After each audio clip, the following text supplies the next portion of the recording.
Chapter থেকে যত important question রয়েছে আজকে সমস্ত ইম্পর্টেন্ট কোশ্চেন নিয়ে আলোচনা করব। তো এটা তোমরা গুছিয়ে বইতে খুব সুন্দর করে লেখা আছে, গুছিয়ে লিখবে, তার সাথে কিন্তু এই ছবিটা কিন্তু অবশ্যই আঁকতে হবে। এই টোটালটা লিখতে পারলে একদম 5-এ 5 পেয়ে যাবে। নামগুলো পড়ে রাখতে হবে, এখান থেকে প্রচুর শর্ট কোশ্চেন কিন্তু আসতে পারে। ম্যাক্সিমাম কমন পাবে, অবশ্যই কমন পাবে, গ্যারান্টি দিলাম একেবারে। Hello everyone, welcome to এসওই Bangla. আমি তোমাদের বর্ণালী ম্যাম। আজকে তোমাদের সেকেন্ড যে চ্যাপ্টারটা রয়েছে জীবনের প্রবাহমানতা, সেই চ্যাপ্টারের সাজেশন ভিডিও নিয়ে চলে এসেছি। তো এই চ্যাপ্টার থেকে যত ইম্পর্টেন্ট কোশ্চেন রয়েছে আজকে সমস্ত ইম্পর্টেন্ট কোশ্চেন নিয়ে আলোচনা করব। অবশ্যই এই কোশ্চেনগুলো তোমাদের পরীক্ষার জন্য অনেক অনেক হেল্পফুল হবে। তো অবশ্যই প্রশ্নগুলো খুব ভালো করে দেখে যাবে, একটাও যেন মিস না যায়। তো এর আগে একটা ইম্পর্টেন্ট কথা তোমাদের বলে দিই, জানুয়ারির 15 তারিখের পর থেকে কিন্তু তোমাদের জন্য অ্যাপে থাকছে বিশেষ মক টেস্টের ব্যবস্থা। তো তোমরা অবশ্যই এই মক টেস্টে পার্টিসিপেট করবে, মক টেস্টগুলো দেবে। আর এই মক টেস্টে যারা 1 থেকে 10-এর মধ্যে র্যাঙ্ক করবে, দেখতেই পাচ্ছ এখানে যে সকল ছাত্রছাত্রীর পারিবারিক আর্থিক সমস্যা আছে তাদেরকে এসওই বাংলার টিম থেকে যোগাযোগ করা হবে এবং 11-এ ভর্তির সময় তাদেরকে ফ্রিতে সায়েন্সের সমস্ত বই প্রোভাইড করা হবে। শুধু তাই নয়, পেড ব্যাচে ভর্তির ওপর থাকছে স্কলারশিপ আপ টু 100%। তাই অবশ্যই প্রত্যেকে মক টেস্টগুলো দাও। মক টেস্টটা শুধুমাত্র যে তোমাদের 11-এ ভর্তির সুযোগ করে দিচ্ছে তাই নয়, এটা কিন্তু তোমাদের মাধ্যমিক পরীক্ষার জন্য অনেক অনেক গুরুত্বপূর্ণ। তোমরা কিন্তু অনেক ভালো রেজাল্ট করতে পারবে। তাই অবশ্যই প্রত্যেকে কিন্তু অবশ্যই মক টেস্টগুলো দেবে। আর যারা যারা ফ্রি সাজেশন পেতে চাইছো, ফ্রি সাজেশন পাওয়ার জন্য আমাদের এই অ্যাপ ভিজিট করতে হবে। এসওই বাংলা অ্যাপ ডাউনলোড করবে, সেখানে গিয়ে এটা হচ্ছে প্রথম হোম পেজ, এই পাশে 3 ডটে ক্লিক করলে এখানে চলে আসবে ফ্রি মেটেরিয়ালস। এই ফ্রি মেটেরিয়ালসে গেলে তোমরা দেখতে পাবে এখানে মাধ্যমিক সাজেশন 2026। এখানে ক্লিক করলে দেখতে পাবে ক্লাস 10। ক্লাস 10-এ গেলে তোমরা এখানে গণিত, ভৌতবিজ্ঞান, জীবনবিজ্ঞান, বাংলা, ইংরেজি সমস্ত সাবজেক্টের সাজেশন কিন্তু পেয়ে যাবে। ঠিক আছে, তো চলো তাহলে আজকে আমরা স্টার্ট করব জীবনের প্রবাহমানতা এই চ্যাপ্টারের সমস্ত গুরুত্বপূর্ণ কোয়েশ্চেন। তাহলে ফার্স্টেই দেখে নিই কি প্রশ্ন রয়েছে। আচ্ছা চলো, প্রথমে রয়েছে 5 মার্কসের যে কোশ্চেন, কি কি ব্রড কোশ্চেন এই চ্যাপ্টার থেকে আসতে পারে সেই সমস্ত ব্রড কোশ্চেনগুলো নিয়ে একটু আলোচনা করি। প্রথম রয়েছে একটি আদর্শ ইউক্যারিওটিক ক্রোমোজোমের চিত্র অঙ্কন করে বিভিন্ন অংশ চিহ্নিত করো। একটি আদর্শ ইউক্যারিওটিক ক্রোমোজোম, এটা খুবই গুরুত্বপূর্ণ। তোমরা টেস্ট পেপারও সলভ করেছো, তোমরা এবিটিএ, পর্ষদ সমস্ত কিছু সলভ করেছো, সেখানে অনেকবার কিন্তু এই কোশ্চেনটা ছিল। তো এটা আসলে তোমাদের সহজভাবে এই চিত্রটা অঙ্কন করার উপায় আমি একটু বলে দিই। অনেকেরই তোমাদের এই চিত্রটা আঁকতে প্রবলেম হয়, তো দেখে নাও ভালো করে। একটি আদর্শ ইউক্যারিওটিক ক্রোমোজোম আঁকার সময় একদম শুরুতে যে একটা খাঁজযুক্ত অঞ্চল আঁকলাম, এটাকে বলা হচ্ছে স্যাটেলাইট। এই স্যাটেলাইট থেকে শুরু করতে হবে ক্রোমাটিড অংশ। এটা হচ্ছে ক্রোমোজোমের বাহু বা ক্রোমাটিড। এবার এই ক্রোমাটিডের মধ্যে একটা মুখ্য খাঁজ অঞ্চল দেখতে পাওয়া যায়, যেটাকে আমরা কি বলবো? এটাকে বলবো সেন্ট্রোমিয়ার। তাহলে এই যে মুখ্য খাঁজ অঞ্চল, এটা আমরা দেখিয়ে দিলাম এখানে। নেক্সট এটাকে আমরা এক্সটেন্ড করছি। এবার কোথাও কোথাও আরো ছোট ছোট খাঁজ দেখতে পাওয়া যায়, যেগুলোকে বলা হয় গৌণ খাঁজ। আর লাস্টে এই অঞ্চলটাকে আমরা বলবো টেলোমিয়ার। তাহলে এই হচ্ছে একটা ক্রোমোজোমের ছবি। এর ভেতরে কি থাকবে? এর ভেতরে তো নিউক্লিক অ্যাসিড থাকবে, মানে ডিএনএ। ডিএনএ পেঁচিয়ে পেঁচিয়ে ক্রোমোজোমের মধ্যে কিন্তু থাকে। তাহলে এই ডিএনএটাকে আমাদের দেখাতে হবে। এই যে ডিএনএর প্যাচগুলোকে এইভাবে তোমরা দেখাতে পারো। কিন্তু প্রথম যে জায়গাটা স্যাটেলাইট অংশে আমরা কিন্তু ডিএনএকে দেখাবো না, কারণ ওই জায়গাটা ডিএনএ বিহীন অংশ, ওখানে কোনো নিউক্লিক অ্যাসিড থাকে না। তো ডিএনএর আমরা দুটো তন্ত্রী দেখাচ্ছি কেন? কারণ এই ক্রোমোজোমের মধ্যে দুটো রেপ্লিকেটিং ডিএনএ থাকে। কেন দুটো রেপ্লিকেটিং ডিএনএ থাকবে কেন?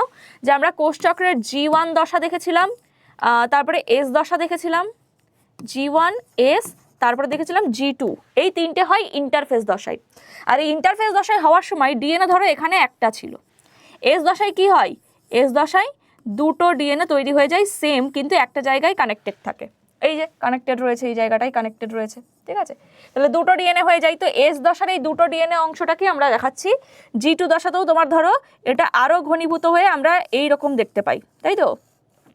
আরও ঘনীভূত হয়ে এরকম দেখতে পাই, যেটা প্রোফেজ মেটাফেজে এইভাবে চলছে, দিয়ে দুটো ভাগে ভাগ হয়ে যায়, এই একটা ডিএনএ এই একটা ডিএনএ ভাগ হয়ে যায়, যেটা অ্যানাফেজ দশায় ভাগ হয়ে যায়, যাতে এই কোষেও সেম ডিএনএটা যেতে পারে, এই কোষেও সেম ডিএনএটা যেতে পারে। তো এই হচ্ছে ব্যাপার।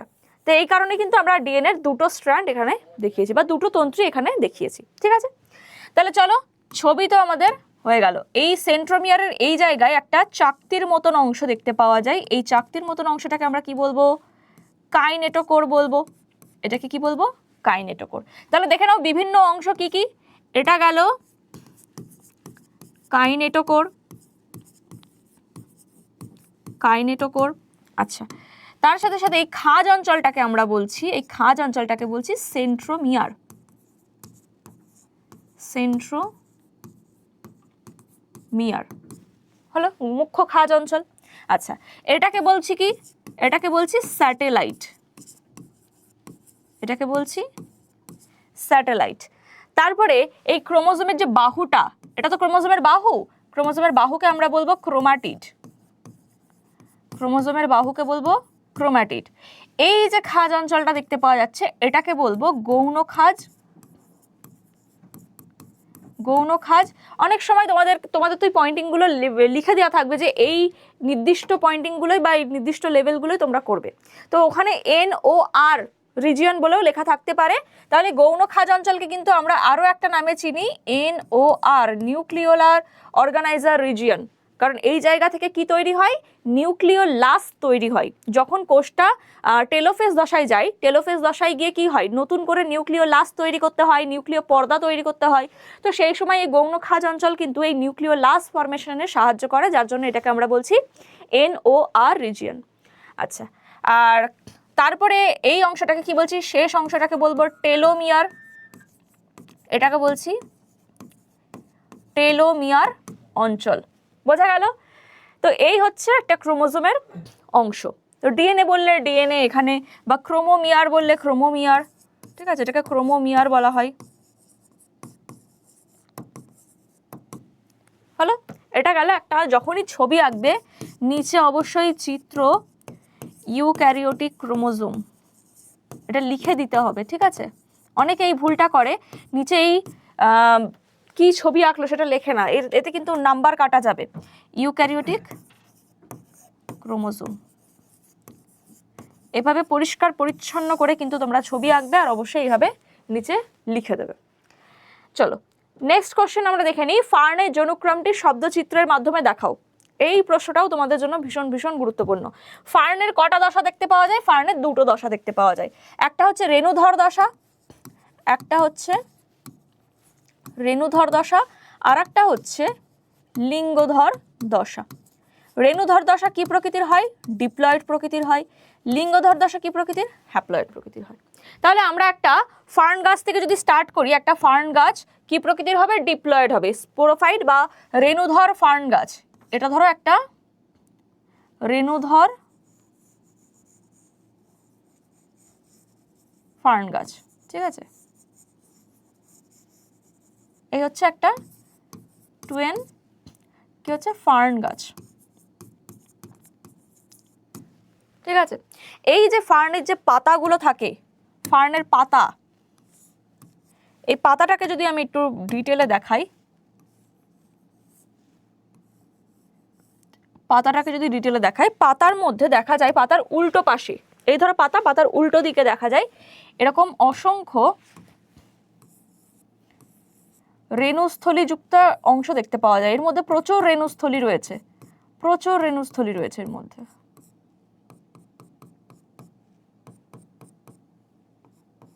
ঠিক আছে, এরকম অসংখ্য রেণুস্থলী যুক্ত রয়েছে। এগুলোকে বলা হয় কি? এগুলোকে বলা হয় সোরাস, এগুলোকে বলবো সোরাস, ঠিক আছে। এর মধ্যে কি হয়? প্রচুর রেণু উৎপাদন হয়। তাহলে এই এক একটা সোরাসের মধ্যে একাধিক রেণুস্থলী বর্তমান। তাহলে এর মধ্যে থেকে একটা রেণুস্থলীকে যদি আমি বাইরে বার করে আনি, এখান থেকে কি করছি? একটা রেণুস্থলীকে আমরা বাইরে বার করে আনছি, ধরো এই একটা রেণুস্থলী। তাহলে রেণুস্থলীর মধ্যে স্বাভাবিক কি তৈরি হবে? রেণু উৎপাদন হবে। তো এগুলো ধরে নাও রেণু। তাহলে এটা হয়ে যাচ্ছে কি? এটা হয়ে যাচ্ছে রেণুস্থলী। তো এখানে দেখো যে কটা যাচ্ছে, ফার্ন গাছ ডিপ্লয়েড, এই রেণুস্থলীগুলো মানে সোরাস ডিপ্লয়েড প্রকৃতির। রেণুস্থলীর প্রাচীরে যে কোষ রয়েছে, এই যে ইয়েলো কালারের যে অংশটা এঁকেছি পুরোটাই কি ডিপ্লয়েড। কিন্তু এই রেণুস্থলীর প্রাচীরে যে কোষগুলো রয়েছে, ডিপ্লয়েড কোষগুলো রয়েছে, সেই কোষগুলোকে আমরা কি বলি, রেণু মাতৃকোষ, যেগুলো নিজে ডিপ্লয়েড হয় কিন্তু মিওটিক বা মিওসিস প্রক্রিয়ায় বিভাজন করে হ্যাপ্লয়েড রেণু উৎপাদন করে। তাহলে ভেতরের যে রেণুগুলো তৈরি হচ্ছে এগুলো কিন্তু হ্যাপ্লয়েড হয়ে যাবে। তাহলে নেক্সট দশায় যদি আমরা যাই, রেণুস্থলী একটা সময় পর কি হয়ে যাবে, রেণুস্থলী বিদীর্ণ হয়ে যাবে, মানে ফেটে যাবে, আর সেখান থেকে সমস্ত হ্যাপ্লয়েড রেণুগুলো বাইরে রিলিজ হবে। বাইরে রেণু রিলিজ হচ্ছে, এই রেণুগুলো কি প্রকৃতির, হ্যাপ্লয়েড প্রকৃতির রেণু হ্যাপ্লয়েড। তাহলে এই রেণুগুলো পরবর্তীকালে কি করবে, কোথাও গিয়ে পড়বে, সেখানে গিয়ে অঙ্কুরোদ্গম করবে। রেণুগুলো কি করবে, অঙ্কুরোদ্গম করে রেণু থেকে লিঙ্গধর উদ্ভিদ তৈরি হবে। তাহলে এটাকে আমরা বলছি, প্রথমেই তো পুরো উদ্ভিদ তৈরি হয় না, সম্পূর্ণ উদ্ভিদ, তো এরকম প্রোথ্যালাস তৈরি হয়। এটাকে কি বলছি, এটাকে বলছি প্রোথ্যালাস। প্রোথ্যালাস কি হবে, হ্যাপ্লয়েডই হবে, কারণ এখানে কিন্তু দুটো রেণু বা এখানে জনন হয়নি, কিন্তু দুটো রেণু মিক্স হয়নি, এক একটা রেণু থেকে এক একটা প্রোথ্যালাস তৈরি হয়েছে। আর এই এক একটা প্রোথ্যালাস থেকে কি তৈরি হবে, প্রোথ্যালাস থেকে স্ত্রীলিঙ্গধর উদ্ভিদ তৈরি হবে, আবার কোনো কোনো প্রোথ্যালাস থেকে পুংলিঙ্গধর উদ্ভিদ তৈরি হবে। স্ত্রীলিঙ্গধর উদ্ভিদ কেমন দেখতে হয়, ধরো এই একটা অংশ দেখতে পাওয়া যায়, এই একটা অংশ দেখতে পাওয়া যায়, এখানে থাকে ডিম্বাণু, এই জায়গায় থাকে স্ত্রীদেহের ডিম্বাণু, আর এখানে বেশ কিছু এরকম কোষ দেখতে পাওয়া যায়। আর বাইরে কি থাকে, বাইরে বেশ কিছু এরকম জ্যাকেট কোষের মতন এরকম বেশ কিছু কোষ থাকে। এটা হচ্ছে স্ত্রীলিঙ্গধর উদ্ভিদ, ঠিক আছে। নিচে স্টক বা বৃন্ত এরকম কিছু কোষ আবৃত করে রাখে, এটা হচ্ছে স্ত্রীলিঙ্গধর উদ্ভিদ। তাহলে এটাকে কি বলবো, স্ত্রীলিঙ্গধর। কি প্রকৃতির হবে, হ্যাপ্লয়েড প্রোথ্যালাস থেকে তৈরি হয়েছে, মানে এটা হ্যাপ্লয়েডই কিন্তু হবে। আর এদিকে পুংলিঙ্গধর উদ্ভিদও তৈরি হবে।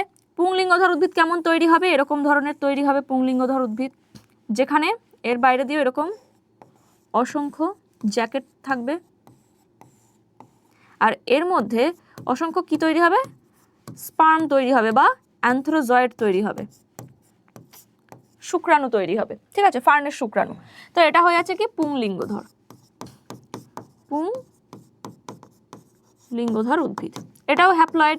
তাহলে এও হ্যাপ্লয়েড কি তৈরি করেছে, শুক্রাণু তৈরি করেছে, এ হ্যাপ্লয়েড ডিম্বাণু তৈরি করেছে। তাহলে এই যে ডিম্বাণু আর এই শুক্রাণু মিলিত হবে, তাহলে ডিম্বাণু আর শুক্রাণু মিলিত হলে কিভাবে হবে, এখান থেকে এই স্পার্মগুলো গিয়ে এখান থেকে এই যে শুক্রাণু, এই শুক্রাণুগুলো ডিম্বাণুর মধ্যে যাবে, এক মিনিট, এইগুলো এইখান থেকে প্রবেশ করবে, প্রবেশ করে এখান থেকে শুক্রাণু কোথায় যাবে, শুক্রাণু এই ভেতরে গিয়ে একে নিষিক্ত করবে। নিষিক্ত করার পর মানে নিষেকের পর কি তৈরি হবে, নিষেকের পর জাইগোট তৈরি হবে। নিষেকের পর কি তৈরি হবে, জাইগোট।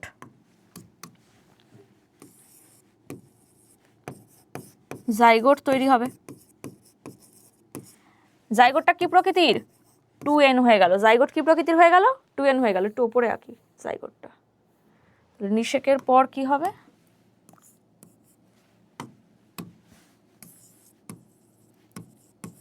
জাইগোট তৈরি হবে, যেটা 2n প্রকৃতির, ঠিক আছে। জাইগোট তৈরি হলো। এবার এই জাইগোট থেকে তৈরি হবে ভ্রূণ। জাইগোট আস্তে আস্তে কোষ বিভাজন করে কি তৈরি করবে, ভ্রূণ তৈরি করবে। প্রচুর কোষ বিভাজন করছে, ধরো এর মধ্যে প্রচুর কোষ রয়েছে, কোষ বিভাজন করে ভ্রূণ তৈরি করলে, এটা ধরো ভ্রূণ, সবই ডিপ্লয়েড। এই ভ্রূণ থেকে সম্পূর্ণ চারা গাছ বা ফার্ন গাছ তৈরি হবে। তাহলে এই যে এটাকে বলছি আমরা ফার্নের জনুক্রম। তাহলে এখানে লিঙ্গধর দশার তোমার এই দশাগুলোকে আলাদা করে দেখাই।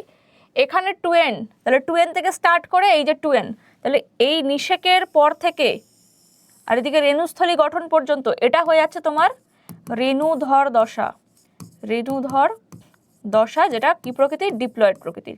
আর নিচে রেণু থেকে শুরু করে এই যে হ্যাপ্লয়েড অবস্থা শুরু হলো, রেণু হ্যাপ্লয়েড, প্রোথ্যালাস, পুংলিঙ্গধর, স্ত্রীলিঙ্গধর, নিষেকের আগে পর্যন্ত এটা হয়ে যাচ্ছে কি লিঙ্গধর দশা।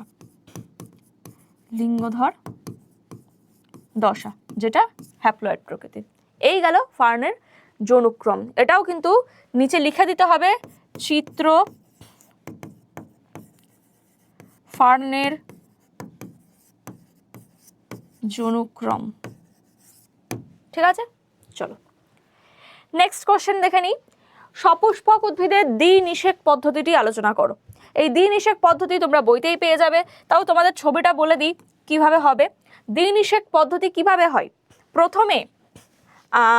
প্রথমে কি তৈরি হবে? পুংগ্যামেট তৈরি হবে আর স্ত্রী গ্যামেট তৈরি হবে। তো কোথায় হয় এগুলো তৈরি? পুংগ্যামেট আর স্ত্রী গ্যামেট কোথায় তৈরি হয়? পুংগ্যামেট তৈরির প্রসেসটা দেখে নাও। পুংগ্যামেট তৈরি হবে, ধরো এই যে পরাগধানী ছিল, এটা কি? এটা হচ্ছে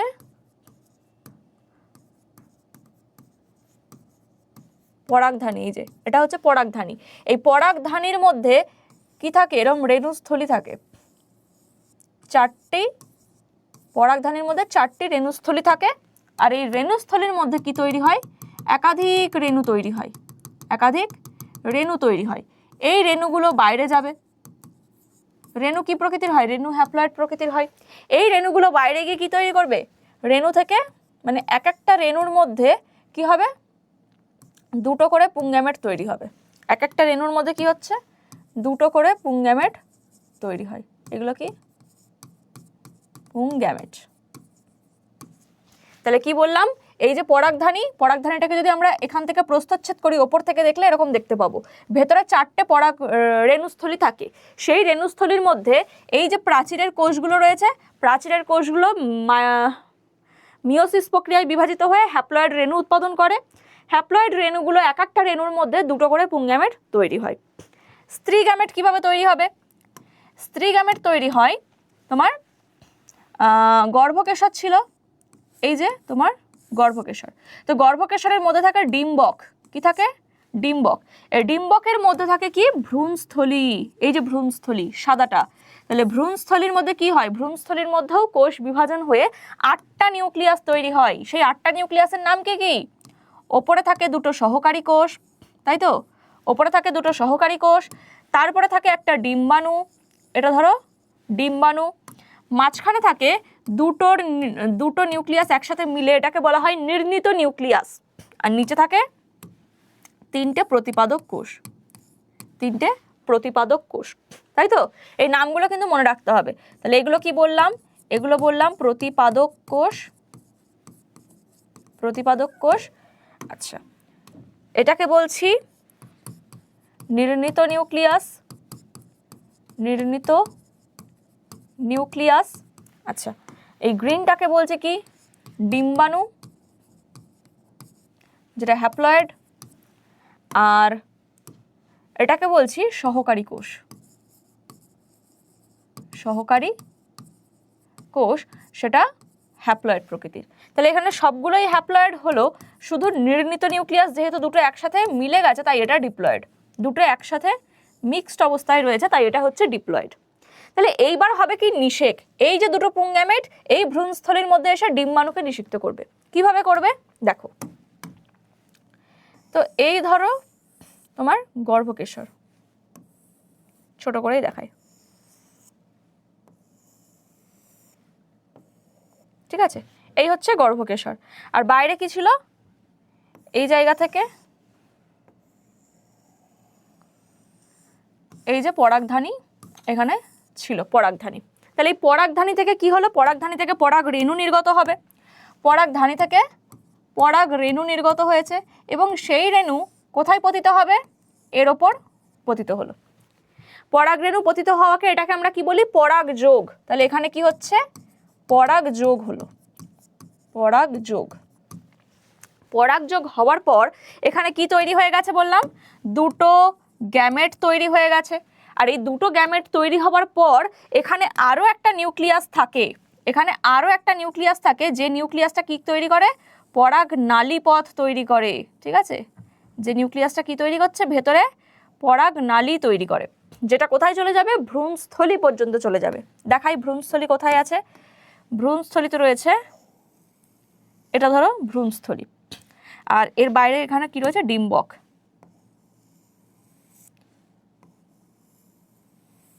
ডিম্বক।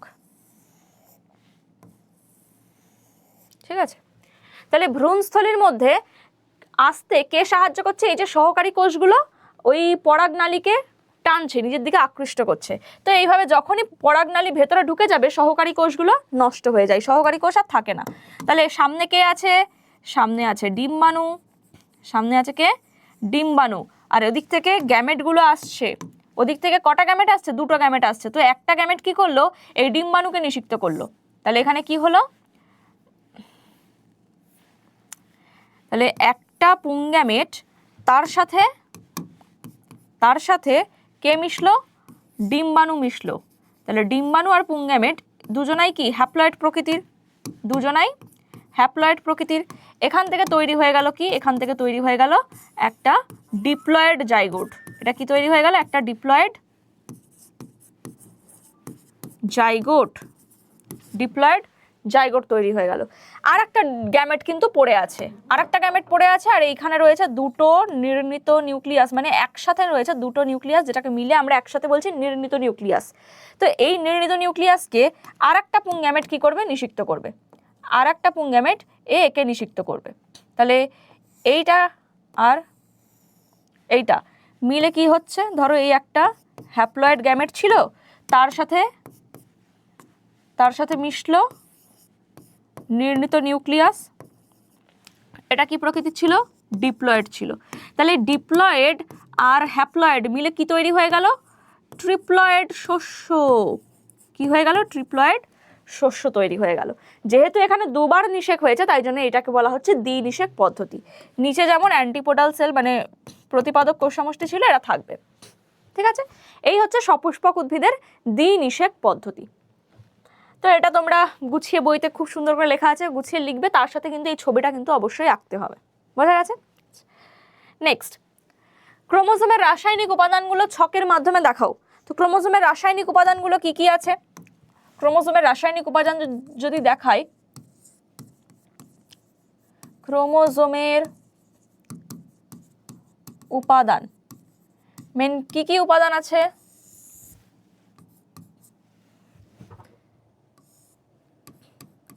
ফার্স্টে আমরা ভাগ করলাম নিউক্লিক অ্যাসিড, নিউক্লিক অ্যাসিড, তারপরে রয়েছে কি? ধাতব আয়ন, আর হয়ে যাচ্ছে প্রোটিন। আর কি হয়ে যাচ্ছে? প্রোটিন। তো এবার দেখো নিউক্লিক অ্যাসিড কয় প্রকার আছে? নিউক্লিক অ্যাসিড আছে দু প্রকার, একটা হচ্ছে ডিএনএ আর একটা হচ্ছে আরএনএ। ডিঅক্সিরাইবোনিউক্লিক অ্যাসিড আর একটা হচ্ছে রাইবোনিউক্লিক অ্যাসিড। ডিএনএ এর মধ্যে কি কি রয়েছে? ডিএনএ এর মধ্যে রয়েছে পিউরিন পিরিমিডিন বেস, তাই তো? এখানে রয়েছে পিউরিন বেস রয়েছে কিছু, আর রয়েছে পিরিমিডিন বেস। আচ্ছা, শুধু পিউরিন পিরিমিডিন লিখলে হবে না, এক সেকেন্ড, তিনটে জিনিস লিখতে হবে। প্রথমে 5 কার্বন শর্করা, কারণ ডিএনএ তিনটে জিনিস নিয়ে তৈরি হয়। 5 কার্বন শর্করা, নাইট্রোজেন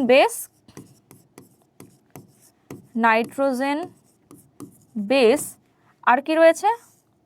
রয়েছে ফসফেট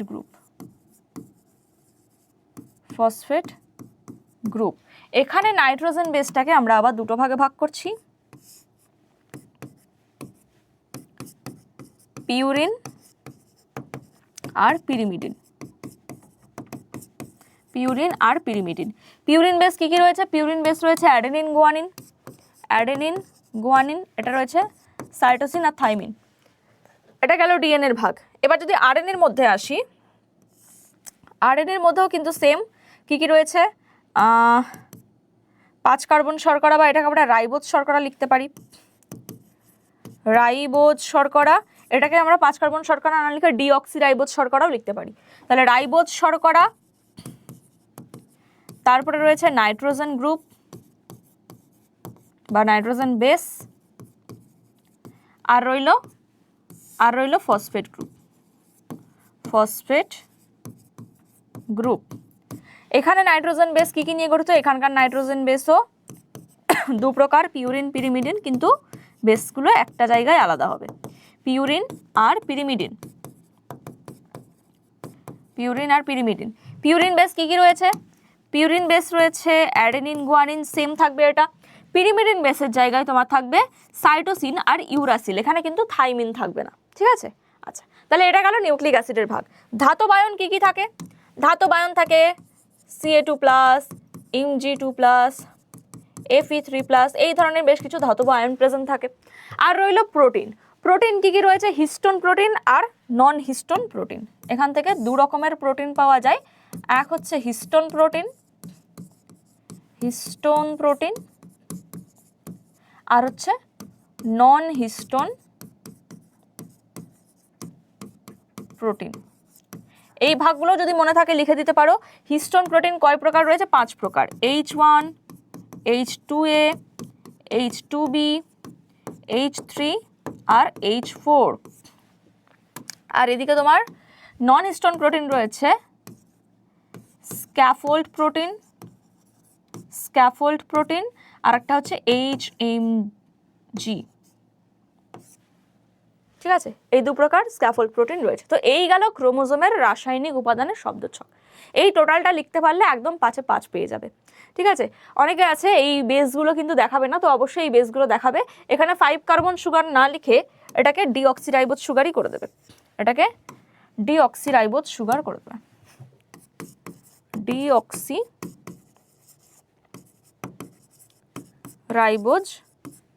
শর্করা, ঠিক আছে? চলো নেক্সট কোশ্চেন দেখে নিই। নেক্সট এবার আমরা 2 মার্কসের কোশ্চেন দেখে নেব। তো এই 4টে ছিল আমাদের 5 মার্কসের জন্য এই চ্যাপ্টারের ইম্পর্টেন্ট কোশ্চেন, বোঝা গেল? এই 4টে গেল ইম্পর্টেন্ট কোশ্চেন।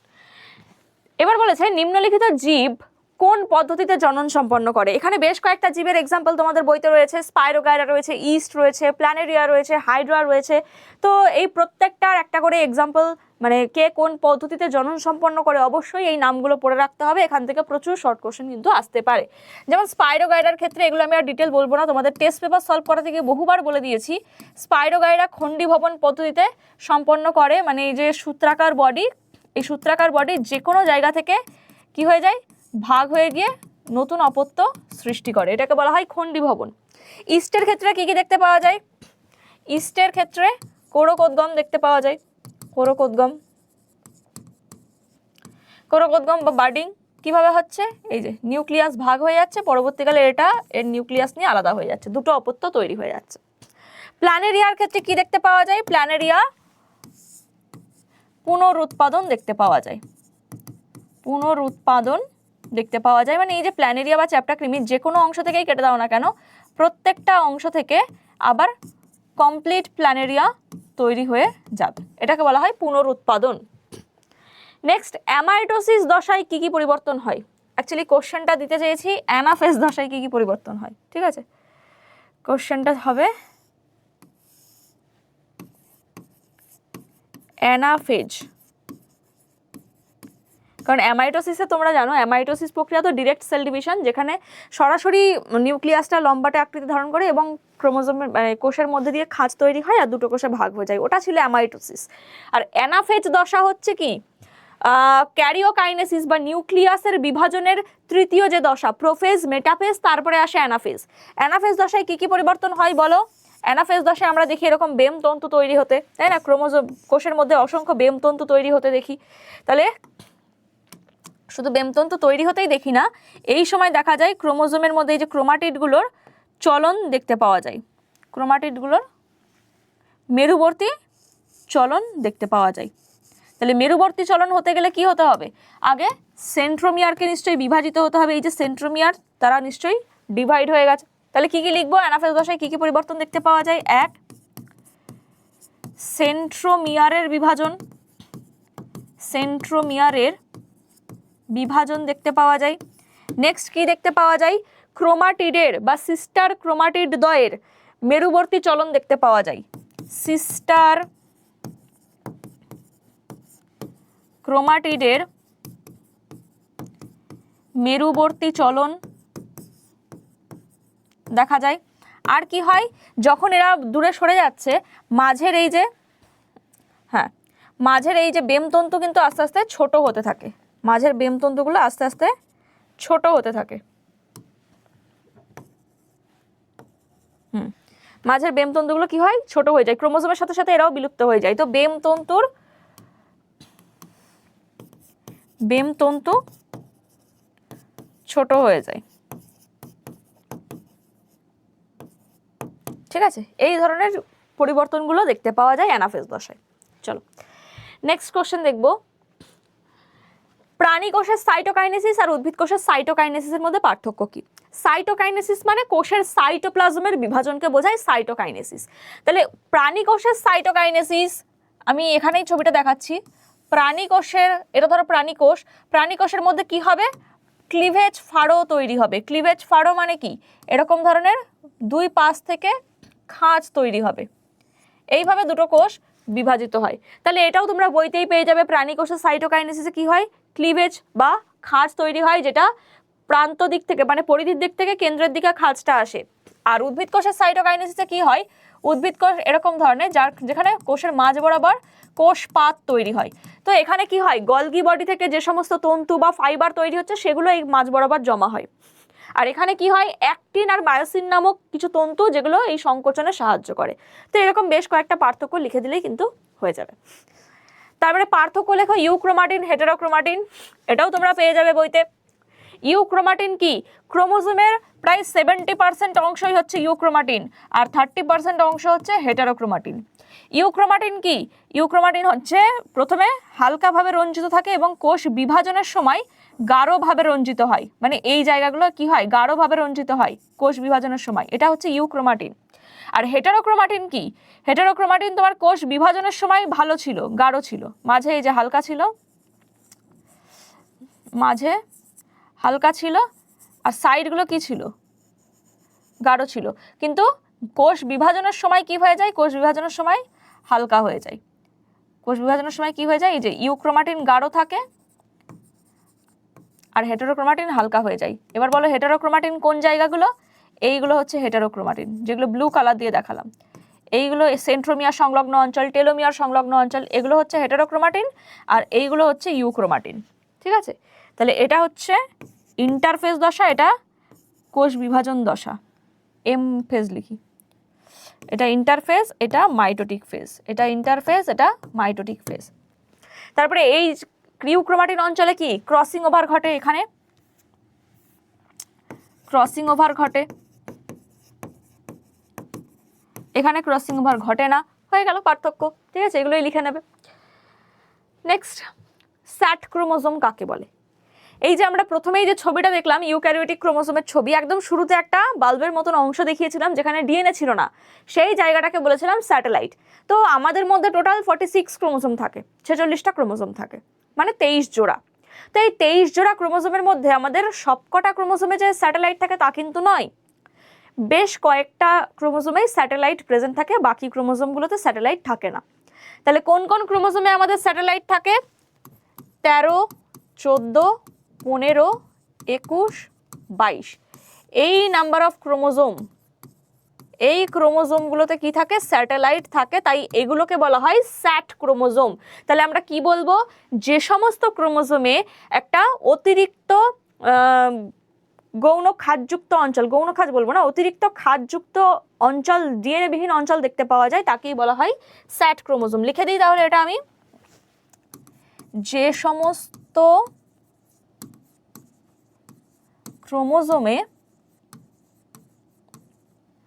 ক্রোমোজোমের শুরুতে একটি অতিরিক্ত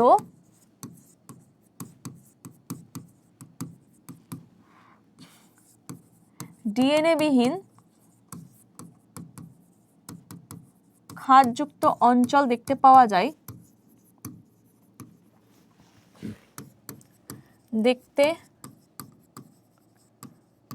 যায়, তাদের স্যাট ক্রোমোজোম বলে, স্যাট ক্রোমোজোম বলে, ঠিক আছে।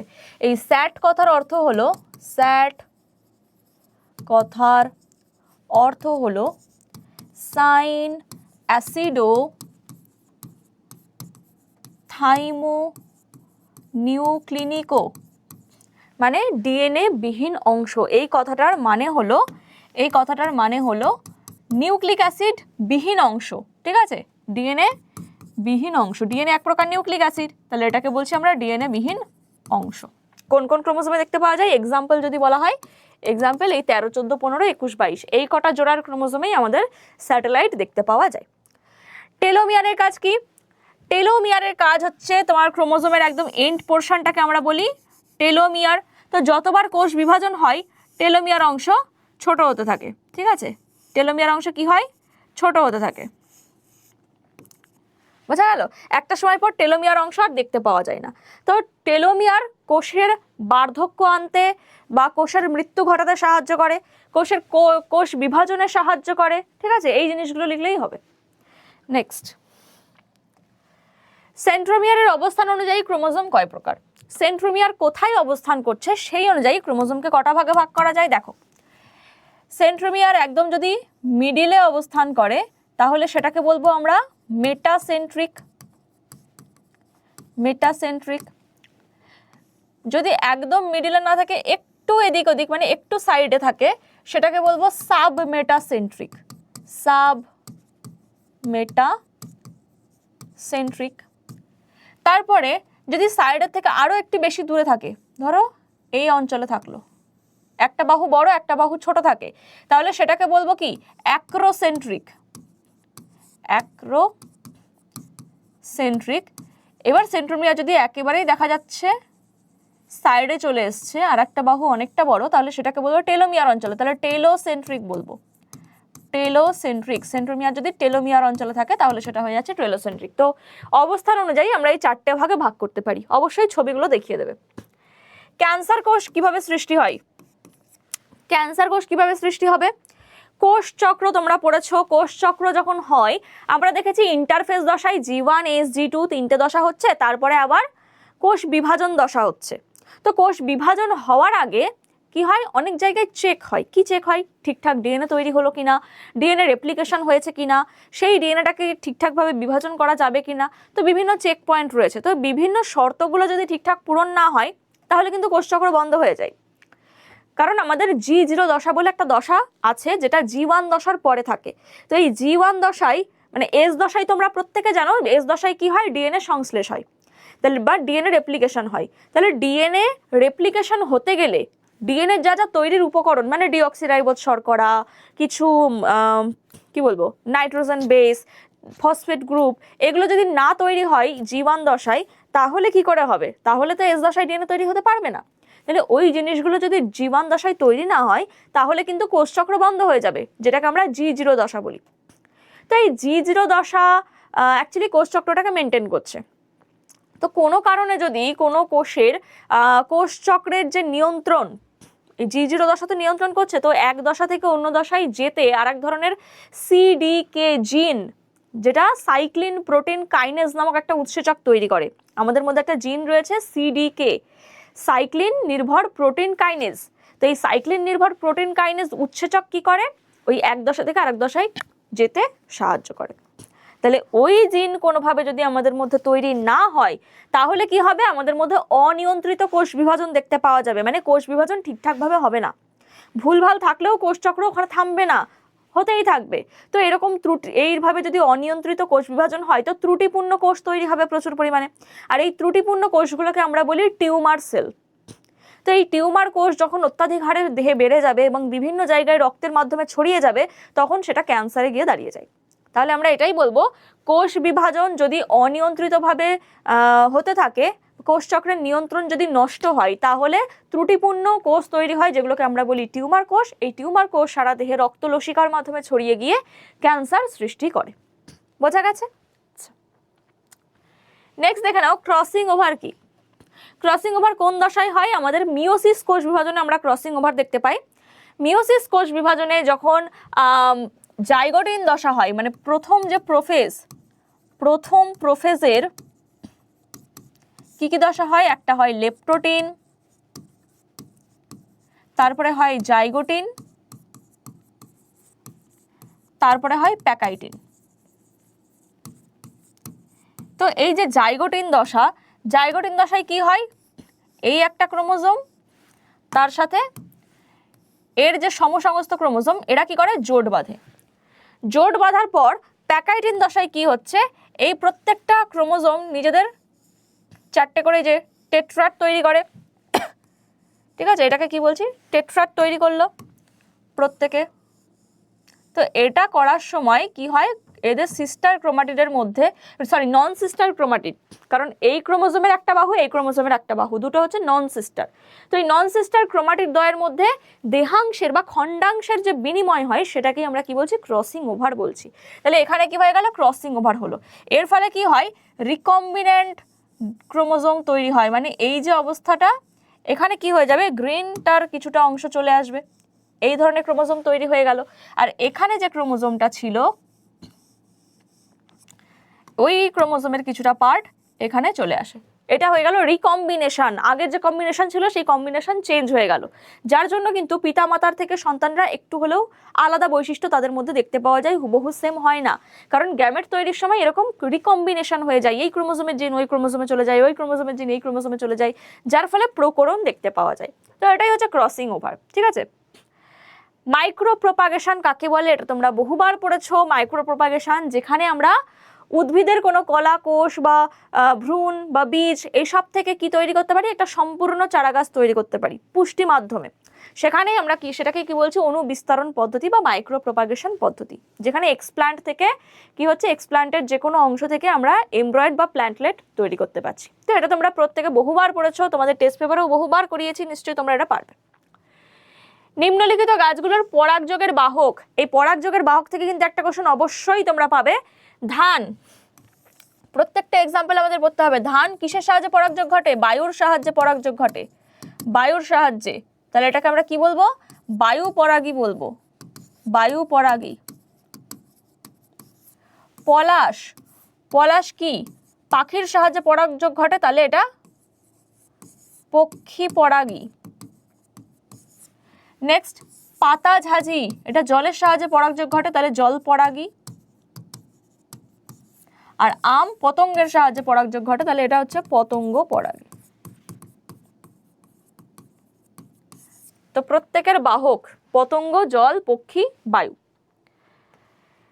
আচ্ছা, নিম্নলিখিত ঘটনাগুলো মানব বিকাশের কোন দশায় ঘটে, এখানে প্রত্যেকটা দশা বলে দেওয়া আছে, মানে বৈশিষ্ট্য দেওয়া আছে, এই দশাগুলো কোন দশায় ঘটে সেটা আমাদের জানতে হবে। জনন গ্রন্থের পূর্ণতা প্রাপ্তি কোন সময় হয়, আমাদের জনন গ্রন্থের পূর্ণতা প্রাপ্তি বয়ঃসন্ধি দশায় হয়ে যায়, বা এটা বয়ঃসন্ধি না লিখে পূর্ণতা প্রাপ্তি তোমার পরিণত দশায় লিখি, পরিণততে পূর্ণতা প্রাপ্তি বলেছে, হ্যাঁ পরিণত দশাতে হবে। আচ্ছা, দৃষ্টিশক্তি শ্রবণ শক্তি হ্রাস, দৃষ্টিশক্তি শ্রবণ শক্তি হ্রাস হয়ে যায় বার্ধক্য দশা। বিভিন্ন শব্দ উচ্চারণ করতে শেখা কোন সময় শেখে, শৈশব দশায় শেখে, বা এটাকে সদ্যজাততেই শেখে, সদ্যজাত, শৈশব দশায় তো কথা বলতে শিখে যায়। আচ্ছা, আর আবেগ প্রবণতা বৃদ্ধি পায়, এটা অবশ্যই বয়ঃসন্ধি দশা। তো এরকম প্রত্যেকটা মানব বিকাশের দশার বৈশিষ্ট্যগুলো পড়ে রাখবে, ওখান থেকেও কিন্তু তোমরা কোশ্চেন পেয়ে যাবে, ঠিক আছে। চলো এবার কয়েকটা এসে কিউ দেখে নিই। বৃদ্ধি বিকাশের ওপর নির্ভরশীল, এটা সত্য না মিথ্যা, বৃদ্ধি বিকাশের ওপর নাকি নির্ভরশীল, উল্টো, এটা হচ্ছে মিথ্যা হয়ে যাবে, কারণ বিকাশ বৃদ্ধির ওপর নির্ভরশীল। বৃদ্ধি মানে কি, ধরো শুরু থেকে একটা কোষ রয়েছে, সেই কোষটা বিভাজন হলো মানে বৃদ্ধি হলো, আবার কোষটা বিভাজন হচ্ছে মানে বৃদ্ধি হচ্ছে, তাহলে এখানে কিন্তু বিকাশ হয়নি এখনো। তো বৃদ্ধি হতে হতে হতে হতে ধরো একটা চারা গাছ, মানে একটা বীজ থেকে চারা গাছ বেরোচ্ছে, চারা গাছ বেরিয়ে তারপর দুটো পাতা তৈরি হলো, নতুন অঙ্গ তৈরি হলো, তার মানে বৃদ্ধি হতে হতে একটা নতুন জিনিস তৈরি হলো, এটাকে বলছি বিকাশ। তারপরে গাছটা আরেকটু বড় হলো, এবার ওখানে কুড়ি তৈরি হলো, মানে আরো একটা নতুন অর্গান তৈরি হলো বা নতুন অঙ্গ, এটা আরেক ধরনের বিকাশ হলো। ফুলটা ফুটলো, ফুল ফুটে ওখানে জনন হচ্ছে, আবার বিকাশ হচ্ছে, তাহলে এইগুলো বৃদ্ধির ফলে বিকাশ হয়, বিকাশ বৃদ্ধির উপর নির্ভরশীল না, বৃদ্ধি বিকাশের উপর নির্ভরশীল নয়, বিকাশ বৃদ্ধির উপর নির্ভরশীল, তাহলে এটা মিথ্যা হয়ে যাচ্ছে। শস্য নিউক্লিয়াস 3N প্রকৃতির, এটা সবাই জানি আমরা। বায়ু পরাগী ধান হলে পক্ষী পরাগী কি হতে পারে, পক্ষী পরাগী পলাশ হতে পারে, শিমুল হতে পারে, ঠিক আছে, পলাশ হতে পারে, শিমুল হতে পারে। নেক্সট, গ্রাফটিংয়ে যে উন্নত প্রকৃতির উদ্ভিদকে ব্যবহার করা হয় তাকে কি বলা হয়? সিয়ন বলা হয়, ঠিক আছে। দুটো তৈরি হয়, একটা নিচে হচ্ছে স্টক আর তার সাথে যে উন্নত মানের উদ্ভিদ সেটা হয়ে যাচ্ছে সিয়ন। বোঝা গেল? আচ্ছা, খন্ডি ভবন দেখা যায় কার ক্ষেত্রে? স্পাইরো গায়রার ক্ষেত্রে দেখতে পাওয়া যায়। খন্ডি ভবন স্পাইরো গায়রার ক্ষেত্রে দেখতে পাওয়া যায়। বহু বিভাজন যদি প্লাজমোডিয়াম হয়, কোরকোদ্গম কি হবে? ইস্ট, হাইড্রা দুটোই হবে, ইস্টও হবে, হাইড্রাও তোমরা লিখতে পারো। শস্য নিউক্লিয়াস 3N, তাহলে সহকারী কোষ। সহকারী কোষ কোনটা? একদম উপরে যেটা থাকে, হ্যাপ্লয়েড। দেহকোষ মাইটোসিস প্রক্রিয়ায় বিভাজিত হয়, জনন কোষ। জনন কোষ মিওসিস প্রক্রিয়ায় বিভাজিত হয়। যত কোশ্চেন প্র্যাকটিস করবে তত দেখবে জলের মতন হয়ে গেছে। বি সদৃশ কোনটা? G1S G2M। বি সদৃশ অবশ্যই M, কেন? এই তিনটে ইন্টারফেজের দশা, এটা বিভাজন দশা। হিস্টোন প্রোটিনের প্রকৃতি কেমন? হিস্টোন প্রোটিনের প্রকৃতি হচ্ছে ক্ষারীয় প্রকৃতির। হিস্টোন প্রোটিন কি হয়? ক্ষারীয় হয়। কেন ক্ষারীয় হয়? এর মধ্যে দু রকমের অ্যামাইনো অ্যাসিড থাকে, লাইসিন আর আর্জিনিন। নাম দুটো জেনে রাখো, লাইসিন আর আর্জিনিন নামক রাসায়নিক বা অ্যামাইনো অ্যাসিড থাকার জন্য এটা কি হচ্ছে? হিস্টোন প্রোটিন ক্ষারীয় হয়। বোঝা গেল? তো এই গেল তোমাদের এই চ্যাপ্টার রিলেটেড সাজেশন। এই কোশ্চেনগুলো অবশ্যই খুব গুরুত্বপূর্ণ দিয়ে মানে গুরুত্বপূর্ণ সহকারে পড়বে, কারণ এখান থেকে অনেক কোশ্চেন তোমরা কিন্তু ম্যাক্সিমাম কমন পাবে, অবশ্যই কমন পাবে, গ্যারান্টি দিলাম একেবারে। এখান থেকে কোশ্চেন অবশ্যই থাকবে, তো খুব ভালো করে পড়ো। আবার নেক্সট দিন তোমাদের কিন্তু নেক্সট চ্যাপ্টারের সাজেশন ভিডিও চলে আসবে, অবশ্যই চোখ রাখো আর রুটিনটা ফলো করো কিভাবে কি হচ্ছে। আর মক টেস্টের কথা তোমাদের আরও একবার বলে দিচ্ছি, মক টেস্টের কথা কিন্তু কেউ ভুলো না, মক টেস্টগুলো অবশ্যই অ্যাটেম্প্ট করবে, কারণ মক টেস্ট শুধুমাত্র তোমার পরীক্ষার জন্যই হেল্পফুল নয়, তোমার কিন্তু নেক্সট ক্লাস 11-এ তোমরা যারা সায়েন্স নিয়ে পড়তে চাও তাদের ক্ষেত্রেও অনেকটা হেল্পফুল হবে। ঠিক আছে, তো চলো আজকে এই পর্যন্তই, আবার তোমাদের সাথে দেখা হচ্ছে নেক্সট ক্লাসে। Thank you.